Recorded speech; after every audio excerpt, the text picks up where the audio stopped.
Hey guys, what is up? Fly Like an Eagle podcast on this kind of cold Friday here in Jersey. How you guys doing? I'm here with my guys Joe Marks, James Scorza from Patterson Ave Sports Show. I won the predictions. I won by the lowest score. Yeah, you said it best. In my opinion, you should be disqualified because you were still that far away. Hey, I picked the lowest score. I know. I picked the lowest score, so that was the whole plan. But Yeah. James, how you doing, man? Doing good, brother. How about yourself? I'm doing really well. Joe? I'm doing well, trying to I guess save my voice. I've been talking a lot today, but I'm still fired up for this Football Friday, so I'm ready to get started. We got some news to break here, especially for this game versus the Lions this weekend. So Hit me. Sam Laporta is actually out this week with the back injury. So it's my God, what? Yeah, so he's out. He's Well, officially ruled out this week. Here's another news flash, James. What's that? So is the second tight end. So they are down to the third string tight end. Ooh, now this. Yeah, I mean, it's that could actually return in the favor for the Eagles now, I'm going to admit. You know what? I got a lot to say about that, but I know, Joe, you want to talk about the Lions? Go for it. What is up, Will? All right. So, Will? I am so sick of this fear the Lions movement that I have been hearing. Dan Campbell saying it's us versus everyone else. We're the underdog. We're the underestimated team. We're going to bite kneecaps and everything. Look, I am done with this, of the idea that we are so outmatched that we should be afraid of the Lions. The Lions haven't won in Philly in God knows how long. Probably since I've been born, bro. I don't mean to interrupt you. Yeah, right. Well, I was literally like Google searching like how many times the Lions have come here, how many times the Lions have beaten us here in Philadelphia. And look, I understand. You guys have a stacked team. It's different in Detroit. I understand. But you still have Jared Goff. Sorry, Freudian slip, if you want to call it that. But you know, my thing is that with the Lions, you have strong offense. You have an okay defense. Like that defense, you have Aiden Hutchinson. He's still kind of, dealing with an injury too. He'll be playing, but he's still dealing with an injury. Like there's that secondary is gettable. I look, you got a guy in AJ Brown, who we'll get to in a minute, for this week, has kind of cleared the air, but still has a little bit of murky cloudiness going on with how he feels. But I am done with this fear the Lions movement. I am done with how people have been trying to convince me, from sports talk radio to ESPN to everything in between, that I should be fearful that the Lions are going to come in here and boat race us because they're the Detroit Lions. Nah, I'm sorry, Dan Campbell, you're about to walk into the gauntlet and you ain't going to even know what hit you. And that's fine, because every time Detroit's come into this city, they have walked out with their asses in their hands. So it's okay. Get ready, be prepared, fear the Eagles. Feel the birds, actually, right? Wesley comes into the chat and goes, the last time the Lions beat the Eagles was in 2015, Lions 45, Eagles 14.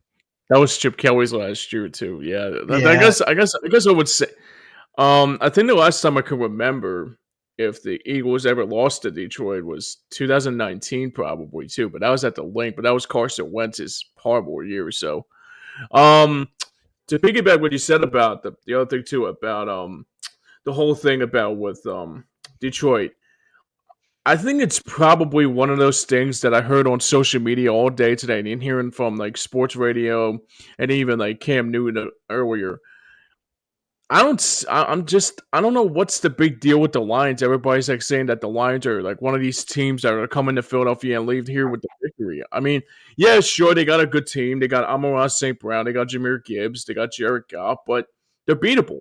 I mean, I think it's basically that he's beatable. And Coolcat makes a very good point here too. Jalen Hurts is 2-0 versus the Lions, so that tells you something about what his state of affairs are with how he is as a team and as a player. So that's a good point there by Cole. And he's 7-0 against the NFC North. Yeah, and that's the thing too, because like last week, he was 6-0 against Green Bay, and he can be now 8-0 this week against another NFC North opponent. Now, NFC North opponents, like Nick Sirianni, literally, like actually, the NFC North is like living in Nick Sirianni's head. You know, not Nick Sirianni's head, but Nick Sirianni is. I think the NFC North is living rent. I don't even know how to describe it, but the one thing I would say this too is that Nick Sirianni is undefeated, living rent free in the NFC North's head. Yeah, that's what I meant to say. Please forgive me. I haven't slept good the last couple of days, so I'm trying to figure out some stuff. Man. All good. So. Need a little bit of a coffee. Need some coffee with espresso. Let's just start, man. Let's start by talking about the Eagles versus Packers. One of the worst games I've ever seen in my life. It was so bad. I tried to stream the game, and my internet would still give me problems. So I would keep on getting disconnected. So I'm like, they're telling me something. They're telling me I should not stream this game. So, sorry, Cool Cat. I left during halftime. I could not stay on stream. And honestly, thank God, because I went to bed right in the middle of the fourth quarter.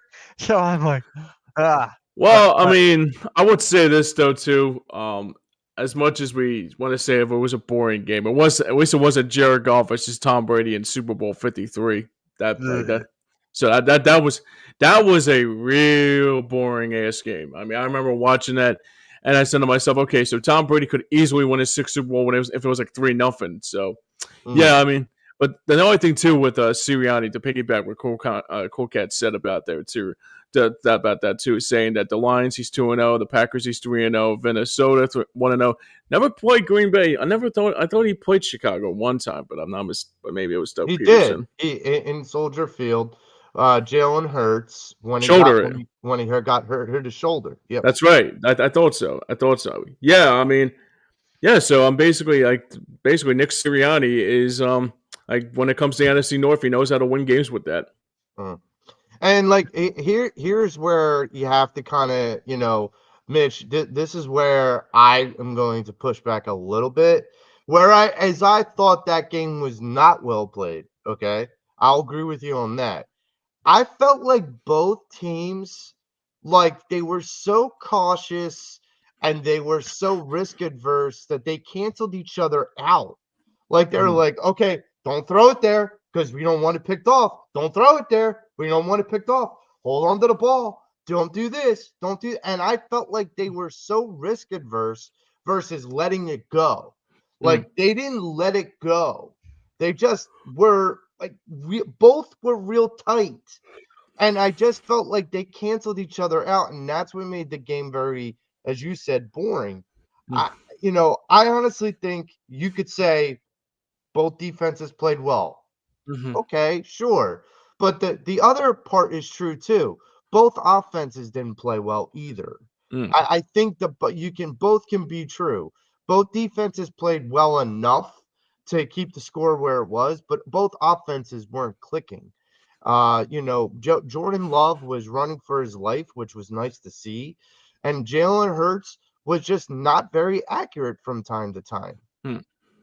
Yeah, I mean, I would also say too that I think it might have been like a conservative type of game because of the temperatures being out of whack too, and all the like freezing temperatures. Obviously, I think the day before they had snow, so I'm guessing like I would guess too. It was windy too. That's the other thing too. Maybe like the wind gust wasn't a factor, and said okay, like they probably just wanted to make it a close game. Well, I wouldn't say make it a close game, but they probably wanted to make it more sounding. So like, I mean, obviously the Devontae Smith touchdown was actually pretty sweet. I gotta admit, and I think I thought that was probably the turning point of the game more than anything. I think that was the big turning point, especially being up what was it, 7-3 at the? Oh no, not 7. It was 4. It's like 7-3 or something like that. Yeah, But, I mean, that's the other thing too. I mean, this game was such a blur, a little bit of a blur, gonna admit too. So we got to talk about this one play, 4th Mm. and 6 in the fourth quarter. We got Yes. to talk about it. That was honestly, I still don't know how I'm feeling. So Joe, take it away. That one play in particular. I know exactly how I'm feeling. I don't know what the hell Nick Sirianni was thinking. I really don't. Like I tried to explain it. Like I tried to stick up for Nick Sirianni in my head. Like, okay, he wanted to end the game by holding the ball. Like he didn't want to give it back to the Packers. I understand that, but you're 4th and 6. You're not in good field position to begin with. Why not just? I mean, I honestly thought they were going to come out, they were going to hard count it, they were going to take a delay a game, and they were going to punt it away. That's what I thought they were going to do. Even Mike Quick on the broadcast said they're going to take a delay a game. They're going to hard count them. And then when he snapped it, Mike was like, "Wait, they snapped it? Like, what's happening here?" And, Right. and I was feeling the same kind of way. I'm like, "What are we doing?" And so I don't understand the logic between it, because you basically were going to give the Packers back the ball with no timeouts and less than a minute to play. Right. Like less than 30 seconds to play. So I would have punted it as far as I could, even if it was a touchback, and let them go the length of the field for the most part to win the game. You could have had them tie the game. That's fine. I would have lived with that. You know, James, me and you do the This Week in Flyers hockey. Yeah. And they just took Edmonton to overtime, even though they lost. Like, one of the things that I could think about when I watched that game was, well, okay, I don't like losing in overtime, but at least we took them to overtime. You know, like that, I can walk away from that game by saying that. In the NFL, at least with the Eagles and the Packers, how bad that game was. Even if the Eagles would have lost that game in overtime and the Packers would have tied it up because the Eagles would have punted it on that 4th and 6th, I would have been okay with that. Kumsi kumsa. You lost to the Packers in Lambeau Field. All right, I get that. But instead, you run a play and you risk putting your defense in, and not only risk, but did put your defense in a really bad position after they worked their ass off that game. Yeah, and that's the thing too. I mean, I think the other thing too with this game, I guess they were playing a conservative type of game, like I brought up earlier. The reason why I say that is they're probably like more focused on the Lions probably this week. Maybe that's probably why they didn't play to the capability that they had. But overall, I mean, I was really bothered by that 4th and 6 play, like you guys were alluded to, especially because I was thinking, okay, maybe if it was 4th and 6, you'll pin it deep for them, and they'll take like 90 yards off. Like it'll have to take like 80 yards off the field for them to try to score a touchdown and try to seal the win for Green Bay. But then I started to realize, I said to myself, okay, maybe the reason why they probably went for it is because it wasn't Aaron Rodgers on the other sideline. It was obviously Jordan Love has had his fair share of obstacles this year, and he started to regress a little bit. Maybe they said maybe the reason why they went for that 4th and 6 because they knew that Jordan Love was not, and probably maybe Jordan Love wasn't compatible. Maybe they said probably Jordan Love is beatable. Maybe they were saying like this is Jordan Love, and I think Jordan Love. I mean, maybe they were just like saying like Jordan Love's not going to beat us, basically, without saying it. So I'm gonna say this about the 4th and 6 play. I wouldn't have done it. I would have punted it. I would have just got out of it scot-free. But there's this guy on social media. His name is Miles Johnson. I watch a lot of his content. He has a lot of good takes. I recommend him if you guys don't see him. I'll send you guys the link if you're interested. But he said that he sees like Nick Sirianni trusting his offense. Like, okay, I trust you. Go for this. Let's see what happens, right? Right. But then we get into the AJ Brown situation, Mm. and it's just like AJ Brown didn't even look like he was going for the ball. Hmm. He didn't look like he was going for it. Now we know why. So for me, I'm not seeing it trust. I'm just seeing it idiotic. So You you're guys saying agree with me on that? Is it trust your offense, or is it more idiotic and stupid? I think it's more idiotic and stupid. I think it's a little bit of both, to say the least. I mean, I'll say the AJ Brown thing. I mean, hearing the discussions once again with him, and I gotta say right now, it's starting to get really fatigued. Like, I'm getting really tired of this shit now. Part of my French here, but I mean, after a while, it's just like, okay. I mean, like, you keep on bringing your point, keep on bringing the same old, like, the keep, like, I mean, I understand you want to get the ball, but I have to say at the same time too, it's like, this is, I mean, if you want to go for the ball, you got to go deep. I mean, obviously AJ is having his fair share of obstacles for the last couple of years or so, and sometimes he gets what he wants, and sometimes he doesn't get what he wants. But at the same time too, I worry about that this is going to flow. This is going to become a real big storyline come off season, because I'm not looking forward to it. Especially now, I mean, I'm not going to say it's like a TO setting up setups on a driveway type of feel, but I just hearing about it like over and over and over again. It's like so friggin' exhausting. I mean, it's not even like a storyline anymore. It's kind of like, it feels like gee, I don't know what's going on in the White House right now with that crazy lunatic by the name of 45 or 47. That's batshit crazy, but that's not about. I'll keep it to sports here because I don't want to talk about that. But yeah, I mean, just the AJ situation here. It's just that I like AJ. I think he's a really good player, but this off the field shit's got to stop. I'm telling you, it's one of the reasons why I didn't even listen to any of the social media this week about the Eagles, because that was like the big storyline. The only difference is Jim Gardner's not saying the big storyline on Action News is tonight. That's the only thing that's making it worse, is that every time you turn your back, you're worried that AJ's going to say something again, and it's driving me crazy. So I'm gonna go with not necessarily idiocy. I'm going to go with miscommunication, misunderstanding. Okay. See, I think that, Nick Sirianni has trust in his offense because he has trust in one. He has trust in Jalen Hurts, but he also has trust in Jalen Hurts keeping his soldiers in line, keeping his guys in line. AJ, Saquon, Devontae, Dallas, all those guys. When they're on the field, the control from Nick Sirianni shifts from him to Jalen. So it's up to Jalen to keep everyone in line. Now, here's the problem. Nick Sirianni's trust in one being able to do that, I think, is a little misguided at this point.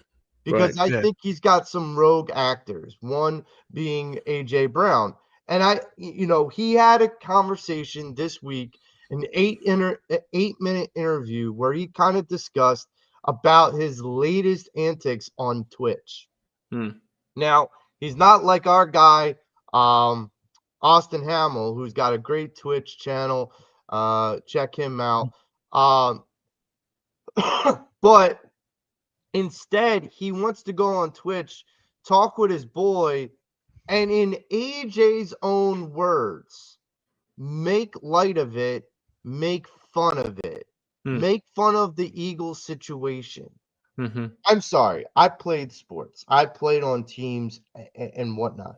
If social media, existed back, in the Stone Age when I played sports, if I went on to Twitch, I don't care if I played for St. John Newman football or whatever. If I went on to Twitch then and said, you know what's wrong with my team? They don't allow me to play more. You know what's wrong with my team? It's a joke that they're not playing better because they're not incorporating me more. And then turn around and sit there, and it comes to light, and then they go, yo, Joe, what's up with this? And I go, oh, I'm just playing. Like, no one wants to hear that. Like, if you want to joke around, playing Madden or whatever, and playing on Twitch with your buddy and having a conversation, then put the thing on private. Keep it in your own house. Don't let it, don't broadcast it to the world and then say, y'all don't know how to take a joke. Like, I'm just playing around. I'm just fooling. But it's not like, and then he's talking out both sides of his mouth and he's saying, but it's not untrue. Y'all got eyes, right? Y'all got eyes how they're not throwing me the ball and we're not succeeding more on offense. No, I may not have vision, but I do have a brain, and I do know that when you get targets and you drop them, that is you. When you are undercutting routes and not putting your quarterback in the best position for both of you to succeed, then yes, the offense is going to fail. But instead of blaming everyone else, James, tell me if this sounds familiar. If you blame everyone else around you, but it's not all on, and they're not the ones blaming them, and they're blaming themselves, but you're not blaming yourself. If you're blaming everyone else around you but yourself, maybe you're the problem. Yep. Basically, it's kind of like victimizing like someone that, I mean, everything is all sunshine and rainbows, but I don't have the problem, It's kind of like, it's the same. It's the worst thing about it, too, is that there's a lot of people that I know that, I mean, some people that I know are very, I mean, I guess it's, I don't want to try to throw them under the bus, God forbid. It feels like if I do, like somebody's going to come back and bite me. But I do understand what you're saying about that thing about Joe, is because, like, you think about it too, is that, like, if you do this on social media, right, and like, say for example, our like AJ situation, and you're putting it on Twitch, and you're saying like, oh, well, hopefully nobody hears I hope nobody hears what I have to say. You putting it out on social media is going to tell you all you need to know about what kind of a player he is, too. Because the reason why I get bothered by AJ is that sometimes you like to hang out with your buddies and BS and try to have some fun. But I'm starting to feel like that this is more personal for him now, because he's getting really having his panties in a bunch over everything and anything about what's been going on. But the problem I have with AJ here is that, yeah, sure, you don't get the ball enough, but it's a team type of league. Not saying it out loud. Well, he is saying it out loud now. I guess he's finally saying, like, I can't take this anymore. I got to say something before. But this is where you have to go and have a meeting with your coach and also your quarterback. It's kind of like you have an Allen Iverson, Larry Brown, Pat Croce kind of situation here. Like, you got to get you got to get two of the guys in the room and just like air it out, and then after that, like, you guys are good now. But but then again, the problem is with that too is that I don't know what the situation is at this point, because it's become such a running storyline since the last handful of 2 years now. Here's the thing. I agree with the meeting and keeping it in-house and having a conversation with your coaches and your teammates and whatnot. I agree with that. And apparently there has been a meeting or two in this season to kind of figure out how to get the ball to AJ more and more effectively. But I got to ask, I honestly think this is a Kevin Patullo kind of problem. I was just about to get to that, because Brian Johnson got him the ball more. Because, well, more or less, sometimes, look, I'm not trying to say KP is not smart enough to figure this out, but you got to kind of start to understand that there was a reason why you couldn't handle play calling duties until the 18th season in your football coaching career. Is because maybe you couldn't draw up or adjust schemes. Look, we all know, we all watch sports. The best coaches adjust on the fly. They figure out, they have a regular scheme, and then they are able to figure out how to adjust that scheme accordingly during a game. We've seen it by countless measures. I don't think KP can do it. I honestly don't. And I think part of the reason why AJ is not playing as well, it's not just, I'm not just blaming it on Kevin Patullo. It's a two-man dance. Kevin Patullo's got to draw up the plays well, but AJ Brown has to execute the plays well. And I'm gonna put this out here. Has AJ Brown lost a step? Is that part of the reason why he's not able? But would you admit that if you are AJ Brown? Would you admit that, hey, okay, I lost a step. I've been dealing with a nagging hamstring, yada yada yada. Like, would you Could be a part of it. outwardly? So what I'm gonna say to that is two things. One, I have AJ Brown on my fantasy team, so I'm stuck. I'm not letting him go. Well, I'm not doing this. I'm not doing He that. said, No. he said on Twitch, if you got me on your fantasy, get me off. Like, Well, I'm take me stuck off. now because that was my first round pick. I'm stuck. But second off, it's just like AJ would never admit that. Like, it's an ego thing, right? Yeah. Joe and I talked today about egos and stuff like that. You got to know when to put it to a side. You got to know when it's like for the better of the product or whatever you're discussing, that you'd be like, hey, you take the lead, I am here. It's just like, it's a give and take thing. It's a give and take. And when I see AJ Brown being like this, I got to go with Kevin Patullo. Nick Sirianni's got to step in. And then when you look at Brian Johnson, AJ Brown was getting the ball a ton. I can break down the stats as he for each year, and this is his lowest season as the Eagle. Well, Yeah. I even thought about it this way. Like, you go back to, okay, so you're right with Brian Johnson, but I think a lot of that had to do with Shane Steichen's process still being in the books. And Nick Sirianni still kind of being at the helm.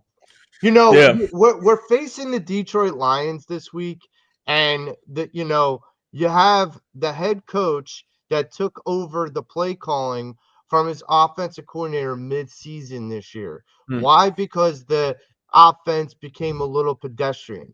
I bite my tongue. I would have never thought I would have ever said this, but you know what?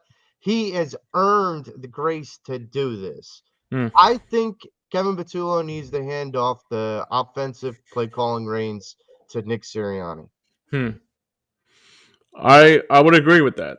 I would agree with that. Because then if AJ's got an issue with the play calling, now you don't have an issue with an offensive coordinator. You have an issue with the head coach. And if you have an issue with the head coach, that's a bigger deal. And then for sure. I just want to talk about the wide receiver position as a whole, right? As a whole. You scheme for those players, those number one guys, Puka Nacua, Jamar Chase, Jefferson. You scheme for those guys. Right. The Eagles are not scheming as much for AJ Brown. They're scheming more for the run. We're more of a run team than a passing team. So you still got to scheme for him. AJ Brown is a top 5 wide receiver in this league. Top 3, top 5. I don't believe that still got to do that. So I don't believe that anymore. You don't believe what? I don't believe he's a top 5 receiver anymore. I haven't believed he's a top 5 receiver in at least this season. Because really? So you think so you're saying he did take a step back? I think he took a step back. I think he's playing hurt. I think he's not playing to his full potential anymore. Do I think it's partly scheme? Yes, I do. But I also think it's part, the guy's feeling himself. Like he had such a success the first 2 seasons of his Eagles tenure. Then we won a Super Bowl without him being the main piece. So he got butthurt about it. But guess what? Like, I will say this. If one of us wins, we all win. Like, that's the difference. Saquon was the workhorse last season. There's nothing wrong with that. Devontae Smith and Dallas Goedert didn't go, well, I didn't get the ball more. Do you still have a ring? Yeah. Okay, then. Then who cares? But, like, this is the part of AJ that makes AJ confounding. Is that he thinks he's a top 5 receiver. You're not. You have to let's dissect that real quick. Let's dissect that, Joe, because right here I got the stats James, can you see the stats right here? I'm gonna zoom in a little bit. Yeah, I can see him. Yeah, I do. Okay, All right, so sounds good. So his rookie year, 2019 with Tennessee, AJ Brown had 1,051 yards. The next year with Tennessee, 1,075. 2021, 869. That was his last year with the Titans before he got traded to us. And then you're here with the Philadelphia Eagles tenure, 1496 his first year, 1456 his second year, 1,079, and 408. He's got 408 yards right now. So I'm going to agree with you, Joe, because right now I don't see him getting 1,000 this year. I really don't. I don't think so either. I think after this, I got another hot take. I think he traded after this year. Well, I mean, that's the thing. I think he is. But I think I'm starting to feel like it now. I don't think he's going to get traded, but I think he's going to ask for a trade. If that sounds about. Okay, we're on the same wavelength. So yeah, Joe, you agree with that?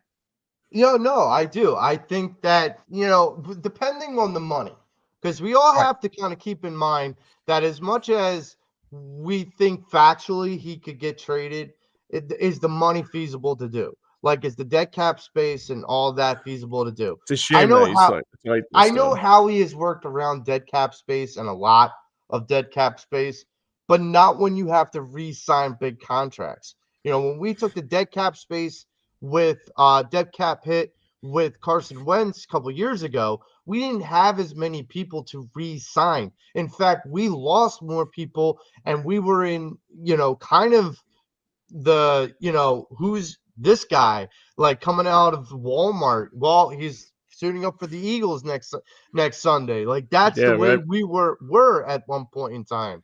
Now, look, AJ Brown, I said this about a former Flyer.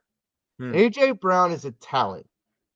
He's a guy who's a very talented player. Is he a top 5 talent? No, I would put him as a top 10, top 15 receiver at this point. Okay, but maybe next week we'll talk more about that and rank him. So next week we'll talk about that. So you're saying he's Claude Giroux?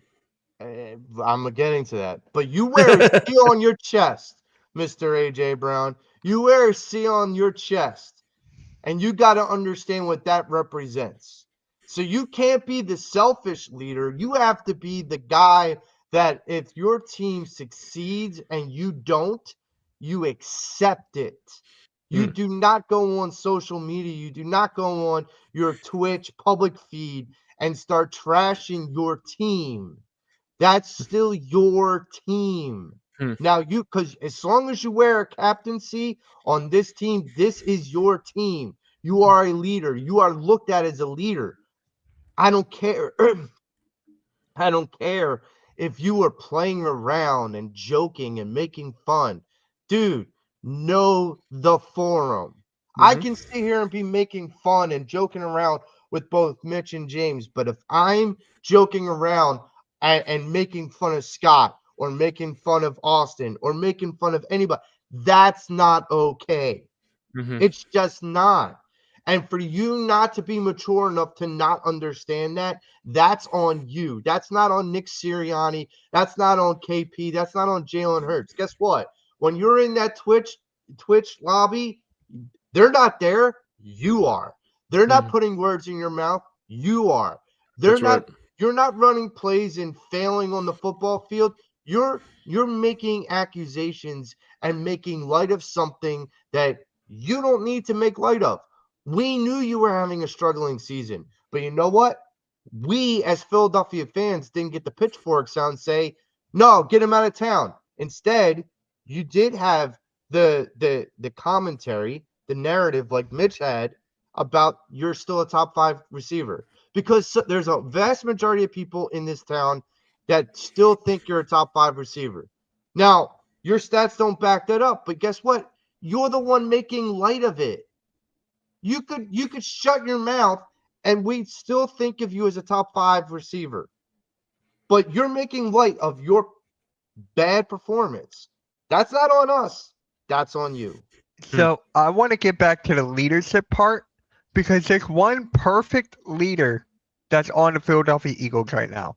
It's not A.J. Brown. It's Saquon Barkley. Saquon Barkley is the perfect leader for this organization. Last year, he was about to break the record. And Nick's around and he's like, I know you want to break it. I know you want to break it. But he's like, no. Like Kenny Gainwell, let Will Shipley eat. I am done. And then you see him on the sidelines helping players day in and day out. Saquon Barkley is the leader that the Philadelphia Eagles need. And maybe with A.J. Brown being like, okay, I'm that guy, right? He's got to accept that it's Saquon Barkley. Because A.J. Brown has been here a lot longer than Saquon. Right. A.J.'s been here 4 years. Saquon's been here 2 years. Tank Bigsby, who's been here for a cup of coffee, is being is roomie with Saquon Barkley. Correct. Like while he is here in Philadelphia, he's rooming with Saquon. So like in some ways, Saquon is taking this kid under his wing, and he's only been here for a cup of coffee. Right. But it doesn't matter. I think the other thing too is with Bigsby is that like I think you're right there, Mitch. I think it's Saquon is definitely the leader of this locker room. It's like Jalen's is the quarterback of the offense. I think Saquon is the captain of the running game and also the captain. I mean, it's kind of like you have like an old school hockey captaincy. Like you think of the captain, like it's like he's like Sean Couturier, and then you got your associated captain like Saquon's like Chemo Timonen, like or like your alternate captains or like I guess like Travis Sanheim or maybe Matvey Michkov in the near future. Sure, yes. Hey, I'll be a captain in the future. Let's go! Yay! Yeah, he's on a tear right now, buddy. I'm on a tear. That's freaking awesome. Yeah, dude. Yeah, man. Joe, just like, what am I doing here? Hey, look. I mean, at least there's like no holes on the Flyers right now. I mean, yeah. But to my point though, yeah. I mean, I mean, obviously there's like a lot more captains in football than there are like in hockey. Yeah, but I get your point. Yeah, I know what you're saying. Point. I totally get your point. So we're all on the.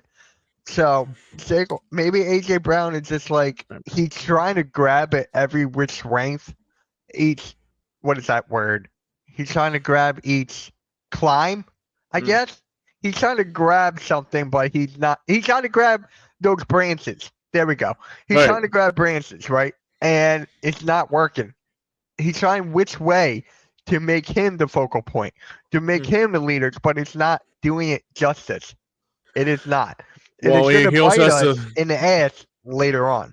He also has to look at it too. That I mean, a little bit of a James Earl Jones quote in Field of Dreams. People will come. Yeah. People will come, AJ. People will come. Yeah. So, no, I'm just teasing. Yeah, but the last thing I'll say about this too, about AJ, he just, I mean, we talked about it before with the social media thing. Obviously, you can't tell a guy to stay off social media, but you can limit it, though. I mean, that's the one thing you could do about it. But well, you know what, James? I gotta ask because we talked. I live in a lot during this day and age, though. We brought this up a little bit last week, and I will say this. So, you know, AJ got off his chest when he needed to get off his chest in that Twitch feed, right? Sure. Yeah. Buddy. We all know that one of the reasons why he felt good about getting that off his chest is he was able to talk about it to someone else. Sure, well, yeah. Here's a novel concept, AJ. If you want to go and get some gripes off your chest and you want to keep it in-house, but you want to feel good about yourself at the end, go to a therapist. Go talk to a therapist. Yeah. Go talk to a therapist and go get all your gripes out on the open. Let that person hear you. But here's the thing. When you put it on public consumption, you can't expect not having a blowback. Look, when he had that... It's kind of like we're having a Tony Soprano kind of thing here with him. When he had that 8-minute interview, he kept saying, y'all have eyes. Like, yes, we have eyes. But, AJ, we also have ears. We're also hearing and seeing all the things you're putting up on social media. Like, as much as you want us to have eyes on the football field, we also have eyes on social media. And so you saying, I support my team. I'm a good teammate. I want to help this team win. But winning's not now. This is the only thing I will agree with AJ about. The only thing I will agree with AJ about through the whole 8-minute interview. He said we're winning games, but we're not playing well. Oh, okay. We're good. We're not playing well. I will agree that can we all agree here that we haven't seen this offense click yet. We haven't seen this team click yet. Like fully 4-quarter click. We haven't seen this team fully click yet. I think we haven't. And that makes me feel more ambitious about what comes later for such the teams as the Lions. If we could put 4 quarters together, wow, I think we're a strong team. But I don't think we've played our best ball yet. And I would agree with AJ that winning games and saying, well, we're winning, even if we're not playing well. He wants us to play well. I understand that. I can commend that. But throwing your team under the bus while doing so, why venting about it isn't the way to do it. No. So we actually got a new viewer in the chat, JD Harris, Bird Gang. Shout out to you. He goes, "Go Birds! Just tuning in. Can you tell me how is it getting worse? Did something happen today?" So when I was creating the stream, the last thing I saw was AJ Brown on Twitch and his rant, right? Talking about the players, he's talking about this and that. That's how it got worse because he was speaking out. He was ranting about stuff that should be in the back of the locker room, something that should not have aired out. So that is how, in my opinion, it got worse. So I'm going to ask you guys, James, did the AJ Brown drama get worse in your opinion? It certainly didn't get better. That's for sure. I mean, that's the thing. Yeah. So yeah, I mean, yeah, I think it got worse. I mean, I do agree. I mean, the question I have to ask here too is that what was the point of that? Like putting it on Twitch and open up a can of worms like that. I mean, it's not. I mean, obviously Jalen's a good sport. Obviously AJ. I'm not an AJ. I mean, Devontae's a good sport. Saquon. They're gonna say, "Okay, look, it is what it is. What are you gonna do?" You know. Well, I mean, James, I'll put it this way. Sure. Like if me and you went on to a Twitch, right? I was playing. We were playing a game together. Yeah. And we were on Twitch, and we started talking mad garbage about Mitch. I'll ask Mitch, how would you feel? How if you saw some type of way, right? Okay, yeah, right. That's the point. And then if you approached us and said, "Hey guys, I saw your Twitch. Why were you talking about me?" And if I, playing the AJ role, was saying to you, Mitch, we were just playing around. We were just teasing, just making fun. You still wouldn't feel good about it. You still would be like, well, that wasn't cool. Like, I don't care if you were just kidding around. It's public. It's out there. Like, and we're talking about the three of us, right? Just the three of us. When you talk about 52 men on a 53-man roster that AJ is a captain of, that's bigger than the three of us. And so that's why I think it got worse. It got worse because not only did he do the stream, but he tried to defend doing the stream. Yeah. So James, can you read this comment by JD? Sure. He says, "Gotcha. True, he could have kept it in a locker room, but I think he is saying as Kevin P, also known as Kevin Patullo. Play calling is right out of Madden 2005. Coaches suggested LOL and so basic. I wish I could have gotten. He's not wrong. He ain't lying. He ain't lying. That's why I'm like, well, you know. Well, you know, I'll tell you what. Though, I mean, if that's the case, though, I mean, I never got a Madden 2005. I got ESPN 2K5, but everybody says that's the best game. I did too. Appreciate you know, Madden 15 is actually a good game too. I actually like Madden 15. It actually, like, it's probably one of the best Madden games. Madden 14. That was the last time I stopped playing Madden. Yeah, I got 15. Yeah, I mean, it's a good game. It's actually, the funny fact is, the reason why I like Madden so much is because I told you the story when Carson Wentz threw an interception. Obviously, I created him, and he threw a pick, and the fans were starting to boo him. So, really quick, a shameless plug. If you guys are not following this show on Instagram, what are you doing? It is at Fly Like an Eagle Pod. We have Instagram reels, we have clips, stuff like that. Make sure you follow us on Instagram. So appreciate your support, everyone that is here. So, Yeah, unlike Appreciate AJ, you we don't guys. tear people down on social media. We don't. We build people up. We don't tear people down. Yeah. correct. If I guess I gotta go and see him the next time he's up at Lehigh, and I guess the next he'll be suspended. No. I ain't doing that. I ain't doing that. Believe me, I know. No. Anyway, I ain't doing that. I'm not 10 years old anymore, pal. I ain't 10 years old anymore, we're brother. wrapping the show up quick. We had to talk about AJ Brown, but Sure. Jair Alexander stepped away from football. Yeah. Before he, huh? Well, What? Joe, I'm gonna start with you. Psych! It's like we got Jair Alexander. Psych! and so I don't know what's going on. I told you earlier, Mitch. I'm like, what is with team players coming to the Eagles for like a cup of coffee and going? Right? It's like a Ricky Yeah, Waters situation. I'm good. I'm good. I'm gonna go this way. Y'all have a good day. And it's like, wait, what just happened? He just retire? I gotta say it right now. I don't mean to interrupt you, Joe. I think the reason why he stepped away is probably he saw what happened to that tragedy that happened with that Cowboy fan, and our thoughts and prayers are with their family. And he said, "My mental health is probably not." I mean, if he's stepping away for mental health reasons, yeah, that's awesome. Good stuff. No, I give kudos to that, but it's interesting because I brought it up to Mitch earlier. Like, I'm starting to think that there's someone in the NovaCare facility that scares these people. Some of these people, like Big Dom or something, like comes up and just, who are you? Like, he scares people. Well, I mean, that's the thing too. I mean, it's gonna be up to Jacorian Bennett now to see what he can do. I think it's going to be Jacorian Bennett. It's going to be Michael Carter. Yeah, the second, not Michael Carter Williams.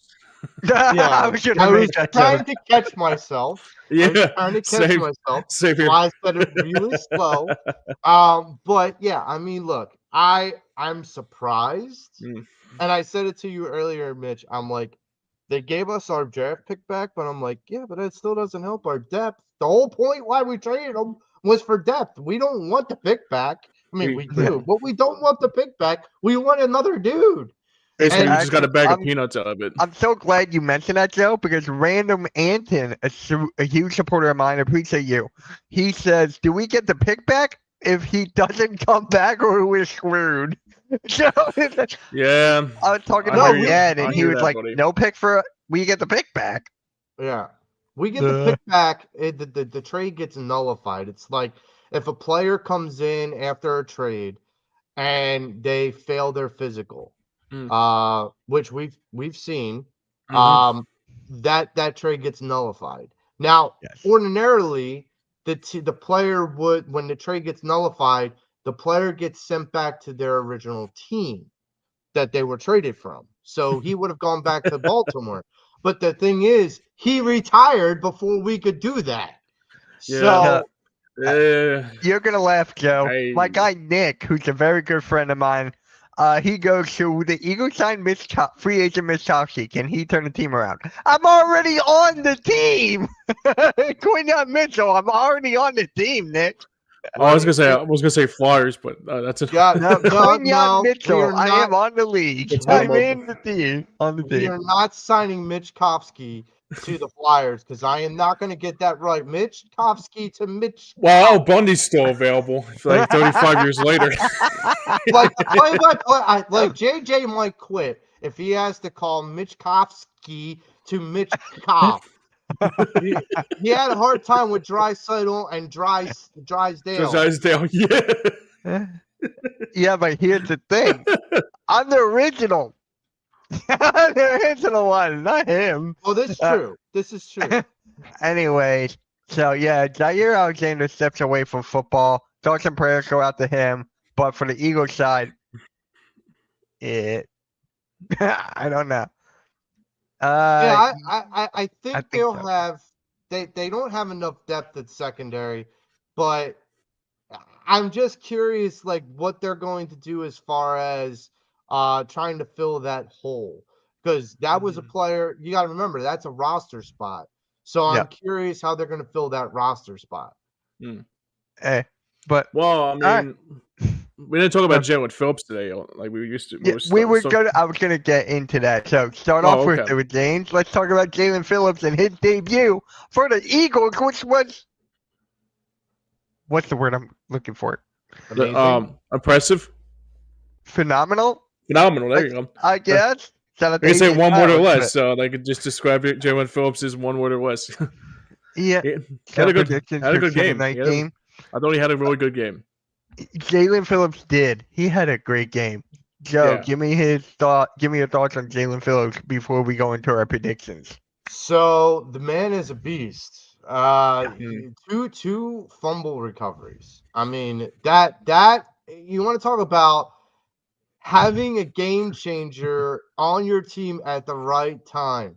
Look, we talked about Jair Alexander and the potential of him being the game changer for that game and him being the new acquisition. Well, I was wrong about Jair Alexander. He didn't even make the trip, but I wasn't wrong about the new acquisition being the difference maker on this team and that game.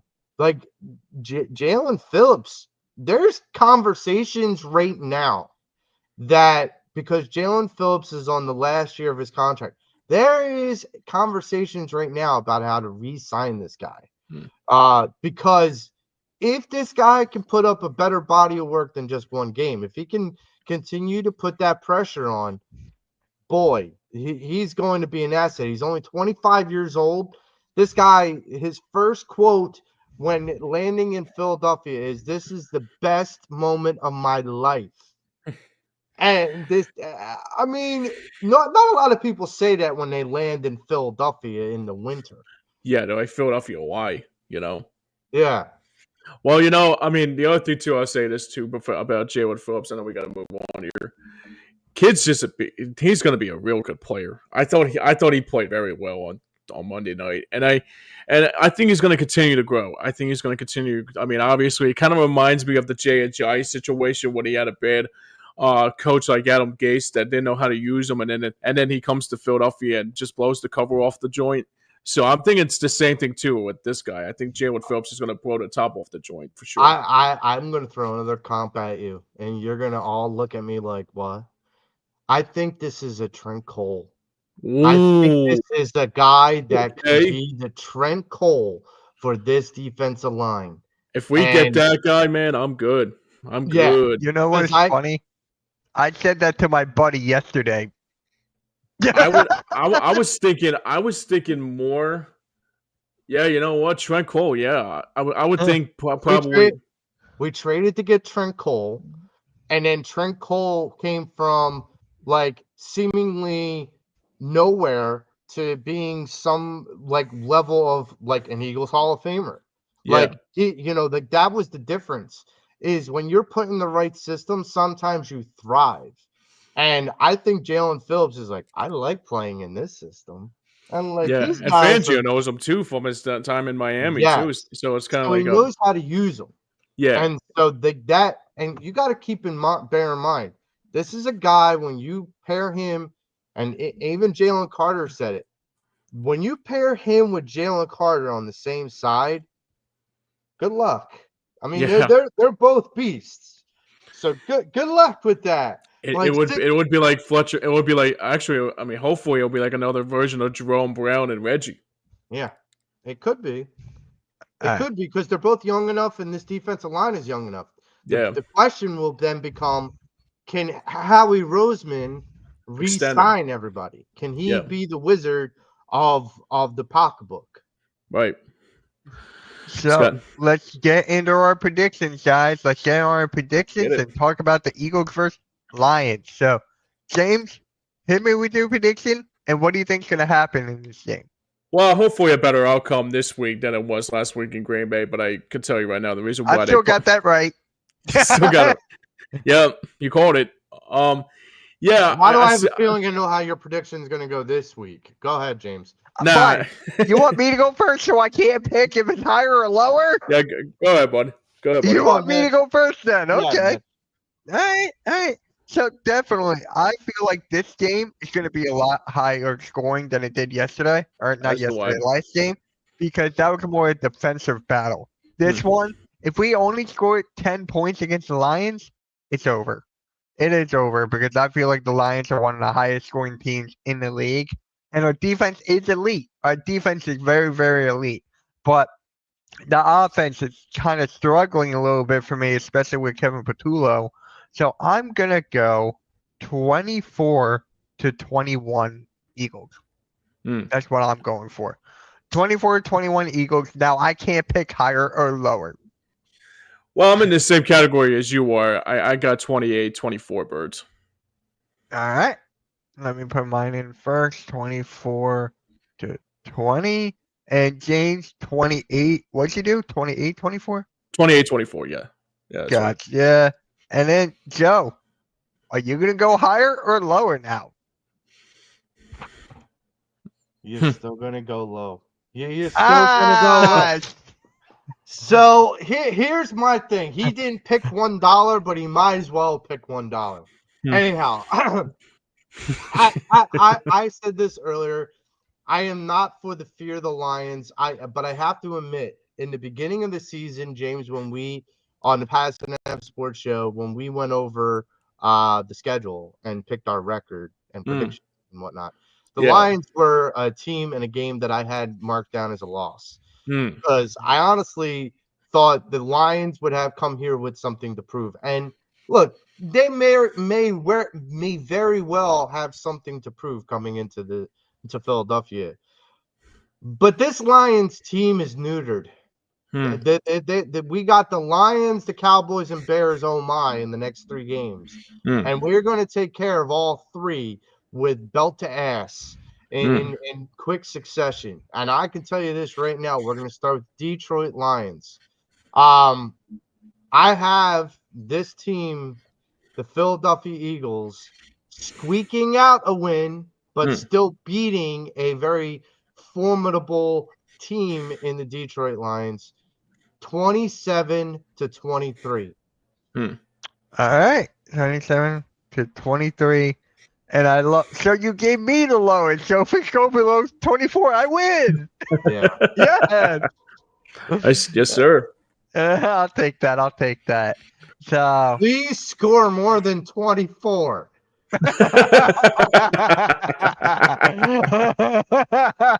I'm just waiting for it. I'll be like, Joe, I'll call you, Joe. I'll be like, we're about to win like 18-14, but who's the one? You're the one with the low score, right? All right. JD Harris says 34-21 Birds. AJ will have 2 touchdowns. Defense will have 2 takeaways. See, I could see 2 takeaways by the defense because it feels like this defense is starting to feast. It's starting to wake up. I do not see 2 touchdowns for AJ but I do see 1 touchdown for Dallas Goedert and 1 touchdown for Devontae Smith. Okay. I say 2 for Devontae too. I say Devontae gets 2. Maybe Saquon.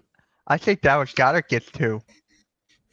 And do you notice how we all don't have confidence that AJ is going to get 2 touchdowns? Because I got him on my fantasy team. Yes, I know. And I'm sorry. Stuck. I don't know what to do. I'm stuck. You can't trade him, can you? No. I'm going to put him on the bench and stick there and put Rashad Bateman in. I said this to you on last week that I had a fantasy league where a friend of mine, his whole team, whether they were all having a bad year at the same time, but he had a stacked team. He had like Devontae Adams. He had Amari Cooper. All when he thought they were going to be going good, and they all went bad. They all went south. And he's like, I'm just going to give my team away. And so he traded Devontae Adams to me. And then Devontae Adams started to pour it on. At the end of the season, he's like, wait. So I trade him away, and that motivates him. So that's why I was saying maybe if you trade AJ away, AJ will start coming on. Yeah. So we got another new viewer here, the Pledge Doctor. Shout out to you. Last comment, then we're gonna wrap the show up. Who wins the mid-off between the Miami Dolphins and Washington Commanders? Oh boy, I picked the Miami Dolphins because I gotta go with Dolphins too. Because the Commanders are in our division, so I want them to lose. Yeah, I picked the Well, mighty Dolphins. The Commanders don't have a chance to win this division or even catch us. And Right. because they're my dad's team, I'm going to pick Ah. the Commanders over the Dolphins. That's fair. Yeah, That's that's fair fair. enough. That's fair enough. All right. So appreciate to all the new viewers in here. Appreciate you guys supporting, hitting the like button, subscribe. We really appreciate you. Oh, James. Mitch, Yep. we forgot to mention something. There is a What? piece of NFC news that we didn't, NFC East news that we didn't share with everyone that What we is it? all puzzled about why it didn't happen sooner.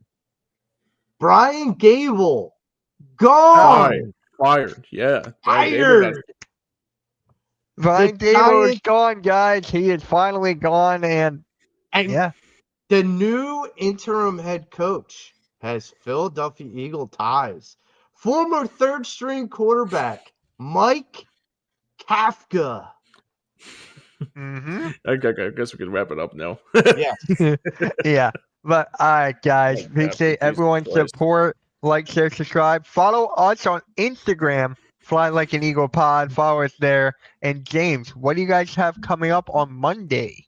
Well, we got a jam-packed show coming up this Monday on This Week in Flyers Hockey. We'll talk all things pucks with the Orange and Black on the road trip coming up this week. Flyers are back home tonight. Oh, not home tonight. They're home. No, I'm sorry. They're on the road for a little bit. I apologize. They're in St. Louis tonight. They take on the Blues, and they're back at it again tomorrow against those Dallas Stars. And the other, and then I think they got another team coming up soon too. But we'll dissect that all coming up on Monday on Hardcore Sports Network, Stream Punk Entertainment. So tune in. Hopefully, Mitch Kovs gets another couple goals here to continue to show his resume, and it should be a good series between the Flyers here tonight. And I'll try especially my best. I'll try my best. Hey, That's do me all a I'm favor, gonna say. score a couple goals tomorrow night on a Saturday night against those Dallas Stars because I got a bone to pick with them. Well, that's another story for another time. Yeah. Mitch Koff's going for Still love you, Mike Modano. Mitch Koff's going for 4 in a row. That's what you're going for. 4 in a row. 4 goals in 4 games. 4-4-4. Gotta And go guys, 4-4-4. We'll catch you all later. We'll see you guys next Friday at 4 p.m. as we discuss the Eagles versus Lions. We got to win this game. I feel like we will. We will. And guys, fly like an eagle. Peace out, guys. Let's go, birds. Go Birds.